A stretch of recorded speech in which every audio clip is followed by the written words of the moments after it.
momento do Fla-Flu. Flamengo classificado, Flamengo na final do Campeonato Estadual do Rio de Janeiro. Eu já dou a boa noite para o amigo Fernando Campos, o nosso Donan, comigo nesse Linha de Passe. Tudo bem, Fernando? Muito boa noite, Abel, Eugênio, professor, fã de esporte. Um prazer estar aqui no Linha de Passe. O Flamengo classificado, com méritos, foi melhor no confronto. 11º jogo do Flamengo do Tite sem sofrer gols. O time não sendo vazado e um recorde histórico do Rossi. Rossi superando o Cantarelli e se tornando o goleiro com uma sequência de jogos sem ser vazado, né? São 964 minutos que o Rossi não leva gol, né? Sendo o goleiro do Flamengo. É absolutamente histórico tudo que a gente está vendo e um trabalho do Tite que vai crescendo demais, apesar de hoje ter sido um jogo de mais administração de uma vantagem construída na primeira partida. Mesmo assim, não tem como tirar o mérito, né? Sim. 2 jogos contra o Fluminense, contra o campeão da Libertadores, contra o grande rival, e o Flamengo chega na final, talvez honrando o que o Tite vem dizendo de equilíbrio, né, Eugênio Leal? Boa noite. Boa noite, Abel, boa noite, companheiros, boa noite, fãs de esportes. É um Flamengo que chega com méritos, né? O time principal do Flamengo em competições oficiais, no caso do Campeonato Carioca, né? Não sofreu gol ainda esse ano. Claro, o gol que foi sofrido foi com o time reserva. E esse time principal só levou gol na pré-temporada lá nos Estados Unidos. Mostra o que a gente tem falado muito sobre o Flamengo do Tite, que é um time muito equilibrado. Hoje foi um time muito consciente do que para ele interessava. O Fluminense conseguiu, e aí tem o mérito do Diniz, apagar, pelo menos minimizar aquela atuação péssima do Fluminense semana passada. Semana passada o Flamengo ganhou por 2-0, poderia ter ganho por 3, quem sabe por 4. O Flamengo foi muito melhor no primeiro jogo. Hoje não. Hoje o Diniz mexeu no time, algumas mudanças ele fez por necessidade, né? Ele não contava hoje por lesão com o Ganso nem com o Cano, então ele fez as opções pelo Renato Augusto e pelo John Kennedy. Mas ele mexeu no time, ele colocou o Marquinhos de lateral direito, ele colocou o Martinelli na zaga. Quando saiu a escalação, eu acho que muita gente, né? A gente estava imaginando o André como zagueiro, mas o Martinelli já tinha treinado nessa posição. Então o Martinelli no lugar do Felipe Melo, com o Lima entrando no meio de campo. Portanto, mudanças ousadas no time do Fluminense. O Manuel entrou no lugar do Thiago Santos, que foi expulso, estava suspenso.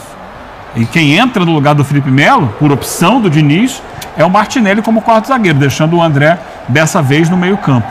E o Fluminense jogou melhor. Jogou melhor do que ele próprio semana passada e jogou melhor que o Flamengo hoje. Mas não o suficiente para vazar essa defesa. O Flamengo muito forte lá atrás, produziu menos no ataque do que a gente imaginava que pudesse produzir. A gente sabe que ele pode produzir mais. Teve esse gol que daqui a pouco a gente vai entrar em detalhes, vai analisar com calma. Mas, apesar do Fluminense ter, de certa forma, né, tido maior ímpeto no jogo, não teve grandes chances de gol. A gente não vai falar assim de um momento do Fluminense, era para ter feito. Eu tô pensativo aqui, quando você falou o Fluminense jogou melhor. Jogou melhor? Jogou melhor. Jogou melhor, teve mais vontade, teve mais presente no campo de ataque, mudou muito a sua atitude. Só que, Abel, o que eu tenho falado, e você é testemunha, esse tipo de jogo não é. Você não pode desassociar a primeira perna de um mata-mata da segunda. Ainda mais quando você não tem aquela história do gol fora de casa, valendo como critério de desempate. Então, esse era o segundo tempo de um jogo de 180 minutos que estava 2-0 para o Flamengo. E o Flamengo jogava pelo empate, ou seja, pelo 2-2 no final de tudo. Não servia para o Fluminense ganhar por 2-0. Esse placar ainda classificaria o Flamengo. Ele precisava fazer 3 gols. A gente está vendo aí, a gente viu esse lance do Marcelo, que a bola passa raspando a trave. Não sei se era o Lelê que estava ali, não chegou a tempo de finalizar. Teve um chute do Renato Augusto para fora, que a bola até bate numa outra bola que estava ali do lado da trave. Teve um chute do Renato Augusto na trave. Agora, no gol mesmo, quantas bolas o Fluminense acertou? O Rossi praticamente não trabalhou no jogo, né? Não teve nenhuma grande defesa. E ele quebra um recorde do Cantarelli, como a gente falou, né? Do goleiro com mais minutos, né, em sequência sem ser vazado na história do Flamengo. E isso retrata muito o que é o trabalho do Tite. De um time que hoje é muito mais competitivo, muito mais equilibrado, um time que não sofre gols a 11 partidas, o time titular em jogos oficiais ainda não foi vazado nessa temporada, porque ele está muito bem protegido, né? Eu acho que o jogo de hoje, ele está muito relacionado com a primeira partida mesmo, o que o Eugênio está falando. Hoje o Flamengo foi um Flamengo um pouco mais pragmático, que não sufocou tanto na pressão alta como fez e deixou o Fluminense extremamente desconfortável no primeiro tempo. Foi um time hoje que soube com inteligência administrar uma vantagem construída na primeira partida. O Flamengo, além do gol anulado, daqui a pouco o Leonardo Gaciba estará conosco para analisar a arbitragem, para a gente falar um pouco mais desse lance, né, reclamado pelo Fluminense. E o Flamengo teve um outro lance que foi a defesa, teve a defesa do Fábio. Teve a defesa do Fábio no chute do Pedro, lembra? No primeiro tempo, sim, acho que esses dois lances. Teve mais algum? De gol? Não dei boa noite ainda para o professor Celso Zelt. Boa noite, Abel. Tudo bem, professor? A você, boa noite ao Donan, ao Eugênio, todos que nos assistem nesse programa com cara de F360. Pensei que você ia me dar bom dia. Foi isso, né? Ficou essa sensação para o torcedor do Fluminense que esse jogo aí que o Fluminense fez hoje deveria ter sido o primeiro. Com esse empenho, com essa pegada, no meio-campo, inclusive na entrada do Lima, ajudou muito. Não faltou coragem, Fernando Diniz mais uma vez ousou a partir de sua defesa. Hoje ele tinha pela direita um lateral que não era lateral e que era canhoto. Ele tinha no miolo da zaga um volante que não era o volante que normalmente ele usa de zagueiro, né? Não faltou ousadia, mas faltou o Fluminense ser mais efetivo. Um time não pode ganhar de 3 se chutou uma bola do gol. No gol foi uma. Aquela do Renato Augusto na trave. Na trave, na se é que é considerado. Eu acho que na trave não considera um gol, hein? Mas aí você vai me desculpar, mas a estatística que é burra, porque não tem nada mais próximo de um gol, tanto que quando você comenta, como é que foi o jogo? E nem te conto, chutou na trave. Acho que a estatística tem que aproximar um pouco mais do que a realidade do futebol.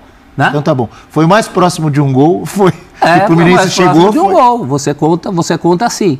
E do ponto de vista do Flamengo, muito equilíbrio, mas não tem nada ganho, né? No ano dos 10 jogos sem tomar gol, o campeão foi o Vasco. Então, é um feito você atravessar um campeonato do peso de um campeonato carioca tomando um gol durante toda a competição. É muito significativo. O Abel me perguntava se isso já tinha acontecido em algum outro estadual. É arriscado dizer, porque estaduais tem muito coisas... estadual, hein? É muito estadual durante muitos anos. Mas vamos pegar só os estaduais de maior peso, né? E agora são 11 jogos do Flamengo sem sofrer gol. Então, né? É muita coisa. Muita coisa. Um campeonato como o Campeonato Carioca já teve até mais jogos, tudo, retorno, terceiro, tudo. Mas ainda é muito significativo. Não sei se já houve, a gente não sabe. Mas certamente, se já aconteceu, foram poucas vezes de um time chegar numa final de estadual tendo sofrido um gol só. É raro isso, não é? É raríssimo. É raríssimo. É raríssimo porque você tem um número grande de jogos, né? É muito jogo. Você pegar um campeonato... Você pode até chegar invicto, campeão invicto, já vimos várias vezes. Mas chegar sofrendo um gol só... O Palmeiras está invicto em São Paulo. E o professor falou muito sobre essa ousadia que é uma marca do Diniz. A gente está falando de um Fluminense que é um time extremamente ofensivo, que arrisca. E se a gente for analisar o confronto, quantas oportunidades claras o Fluminense teve nesse confronto? E já no primeiro jogo, quando tinha o Cano, quantas oportunidades o Cano teve no primeiro jogo? Não teve. E isso é o tal do equilíbrio que o Tite tanto falava. Por que o Flamengo não é vazado? Porque esse sistema defensivo funciona muito bem só por conta do Léo Pereira e do Fabrício Bruno, que vivem em grande fase? Não. O time todo cresceu taticamente. O time todo está muito mais mobilizado, o time todo cresceu muito fisicamente, porque a pressão começa lá na frente com o Pedro, com o Arrascaeta, que hoje está talvez na sua melhor fase nos últimos anos na parte física, participa o jogo inteiro com e sem bola. Então, assim, é unidade. Tudo aquilo que faltou no Flamengo na última temporada, do ponto de vista de postura mesmo, né, de concentração, de mobilização, de uma equipe organizada, a gente está vendo agora nessa temporada. Talvez o jogo de hoje nem seja o recorte ideal, porque não foi uma grande atuação do Flamengo. Foi um Flamengo que soube administrar com inteligência o seu resultado. Poderia ter vencido a partida. Tem um lance polêmico que a gente vai debater, né, do gol anulado pelo Pedro. Mas eu acho que é um grande retrato do que o Tite já conseguiu moldar para o início dessa temporada, né? Ele assume na reta final da última temporada, tem uma pré-temporada para trabalhar, tem a liberdade para conseguir detectar os pontos fracos de um elenco, para conseguir trazer reforços. O De La Cruz hoje de novo muito importante ali jogando com o Pulgar, nessa função que para mim ele tomou conta desse meio campo. E aí a gente está vendo o Flamengo crescendo muito, né, no seu conjunto, Abel. A gente elogiava muito o time do Jesus pelos gols, pela facilidade com que Gabigol e Bruno Henrique, por exemplo, trocavam passes e assistências e gols. Mas é uma retomada do que o time do Jesus fazia. O time do Jesus era intenso desde lá na frente. O time do Dorival conseguiu retomar um pouco isso, mas esse trabalho do Tite parece mais consistente nesse sentido. Em jogos importantes, em jogos difíceis, como foi, por exemplo, o primeiro, antes da gente saber que o Fluminense ia jogar tão mal, era um jogo bastante equilibrado que o Flamengo conseguiu ser superior, sem perder essa força no ataque. Hoje, talvez, a gente possa dizer, poxa, um Flamengo muito recuado, um Flamengo sem cara de Flamengo no Maracanã, mas o fato é que hoje não precisava. Hoje o Flamengo não precisava se expor tanto. E mesmo assim esteve próximo de uma vitória, né? Teve o lance do gol que a gente vai discutir. Já Leonardo Gaciba estará conosco. Vamos falar da arbitragem. É equilíbrio sem perder o vício, sem perder o que tem de mais legal, que é a possibilidade do ataque, do contra-ataque. Hoje teria ganho num contra-ataque. O lance do gol é um contra-ataque do Flamengo. Mas eu gosto de equilíbrio assim, não gosto de equilíbrio em nome da retranca. O professor, muito rapidamente, Abel, assim, a gente fala muito sobre um time que está crescendo. Eu vou trazer um jogador que cresceu muito com o Tite, era muito contestado e ficou próximo até de uma saída do Flamengo. Hoje o Varela, com uma atuação muito correta defensivamente. Segura. Muito seguro defensivamente. É um jogador que hoje contribui, se tornou útil, se tornou titular do Flamengo. E é aquela velha história. Coletivo organizado potencializa a individualidade do jogador. Ele está mais confiante e tem a confiança também do treinador. E aí a gente está vendo uma jogada, né, no qual no campo o gol foi validado pelo Wagner.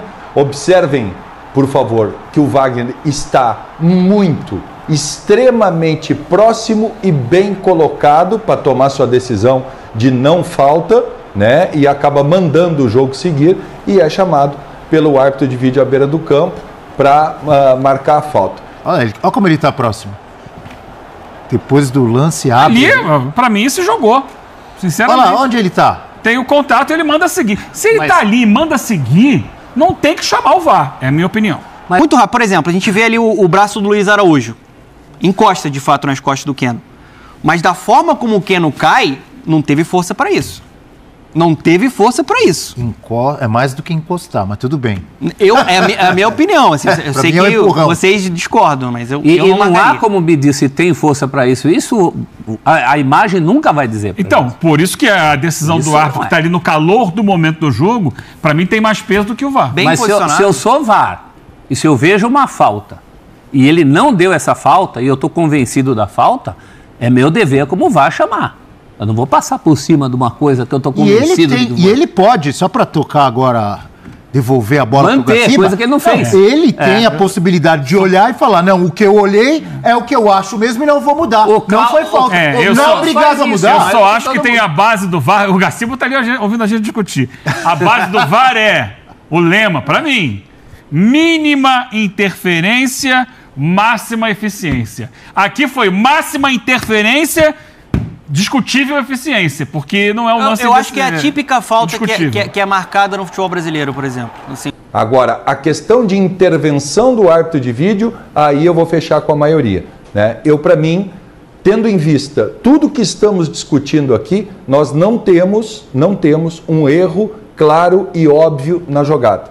Nós temos uma jogada de interpretação, que a maioria das pessoas interpretam como falta, alguns não, mas nós temos uma jogada de interpretação vista pelo árbitro de campo, super bem posicionado, muito bem angulado, e eu pergunto para vocês, o que foi mostrado de novo para o árbitro em relação ao que ele tinha visto no campo? Então, Gaciba, ele podia manter a decisão dele, podia ter mantido, não podia? Poderia, tranquilamente, e o Wagner já fez isso diversas vezes. diversas vezes, muitas vezes equivocadamente, mantendo a decisão de campo, discordando da decisão do árbitro de vídeo. O que teve de novo para o Wagner? O slow motion. O slow motion tira a realidade da jogada.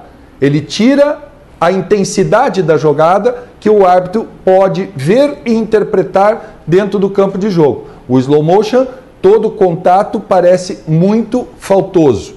E eu estou fazendo a minha opinião, estou formatando a minha opinião dentro da velocidade normal do que eu vi. Houve um contato que, para mim, sim, tira o queno da jogada e eu acho que o jogador valoriza.